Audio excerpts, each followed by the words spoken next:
Benjamin Iloko Boussingi, médecin, acteur politique gabonais, connu pour ses prises de position au sein du Parti démocratique gabonais PDG dont il fut une pièce maîtresse du puzzle, ancien candidat malheureux à la présidentielle de 2025, aujourd'hui pilote de son aile politique dénommée Arc-en-Ciel, a fait une énième sortie publique à la Chambre de commerce de Libreville le 2 mai 2026 pour décrypter l'actualité socio-politique et économique, marquant le bilan de 12 mois de gestion du président de la République et chef du gouvernement Blaise Koté Oligui. À la veille de la première année d'exercice du président de la République à la tête de notre pays, le large rassemblement Arc-en-Ciel, notre parti engagé depuis le début du mandat du président de la République à toutes les élections,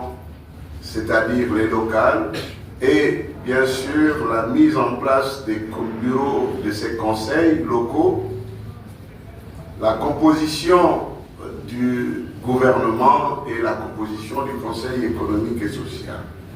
Nous pensons que le moment est venu, après un an d'exercice du pouvoir par le président élu, de faire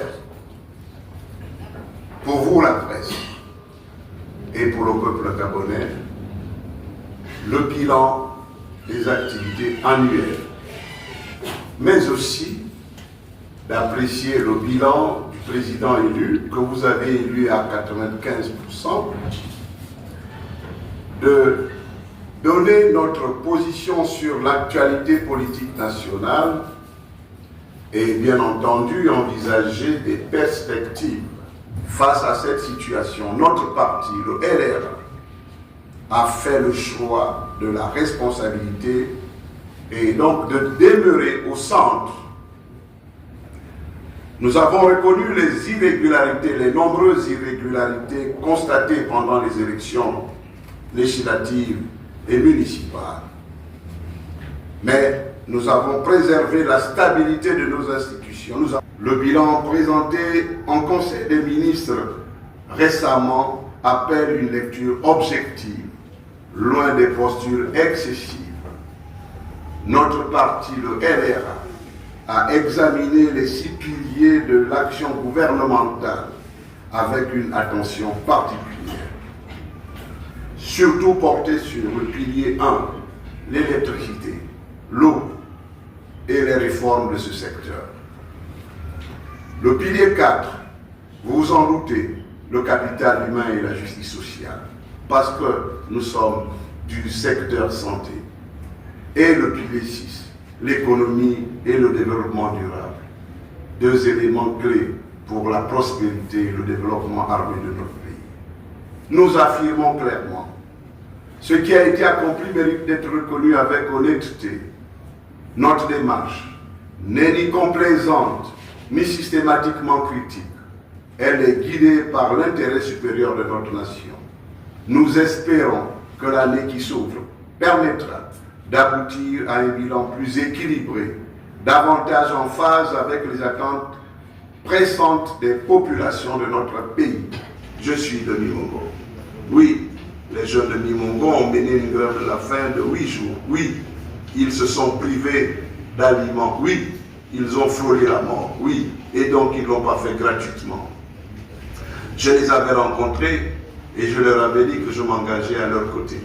Parce qu'ils avaient fait la preuve de leur amour, de leur attachement pour leur département.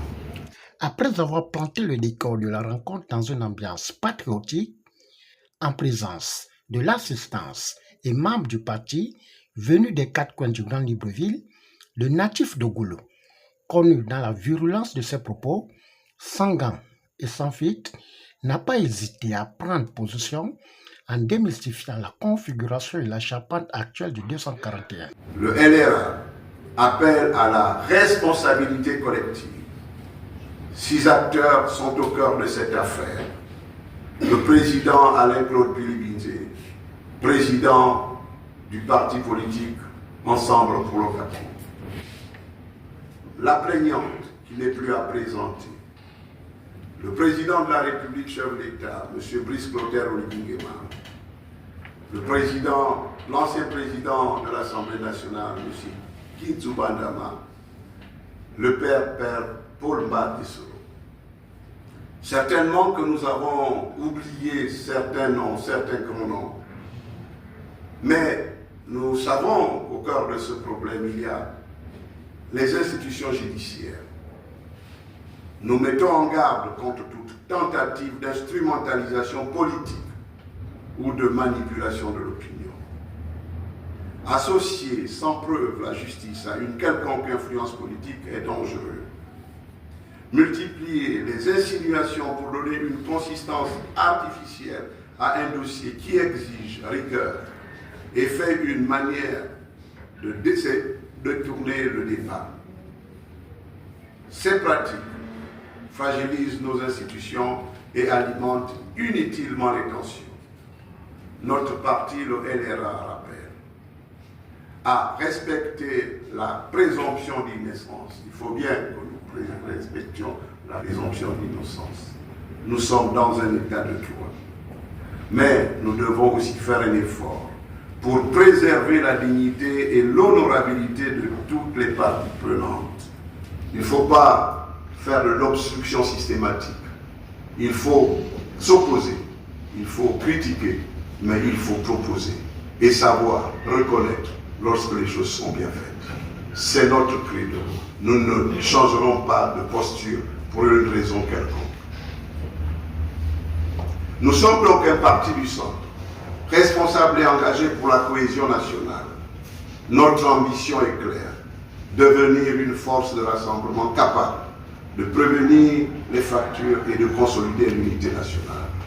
Nous devons engager une équipe pluridisciplinaire des hauts cadres du pays pour concrètement réfléchir et proposer des solutions sur la CNAMGES, notre BD, notre outil de partage. Il faut éviter absolument que la CNAMGES meure. Et ces conclusions seront bien sûr déposées sur la table du président de la République.